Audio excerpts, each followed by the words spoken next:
Hi, I'm Katie from ShopWildThings. I wanted to share with you our brand new elegant peony bouquet. It has 5 huge flower heads. It comes in 6 colors, and the blooms are 4.5 inches wide and 2.5 inches deep.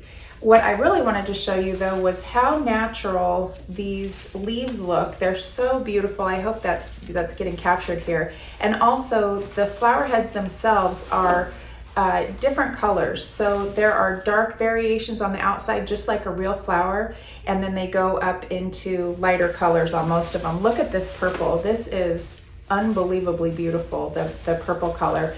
And I think it's actually prettier than our photograph. We might need to work on that. You can bend the stems however you'd like to make them look full. Put these in a vase. You can add different flowers to them.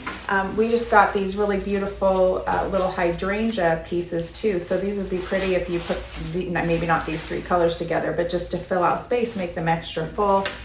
You're gonna absolutely love these. We might be adding more colors too. So right now, like I said, we have 6. There are 3 in pinks that are very similar to each other. So you'll need to read the descriptions. There's a blush pink, a peach, and a softer pink too. So 3 colors of pink, red, purple, and cream. These are gorgeous. You are going to love them as a lovely addition to your bouquets. You can also cut these apart. So they come on one stalk here, but if you wanted to use them separately, you could just cut these pieces off. They have wire inside, so you can, bend them however you'd like. But you could cut these off and use them in your bouquet the way you'd like, and the price is right. Thank you. Let us know what you think.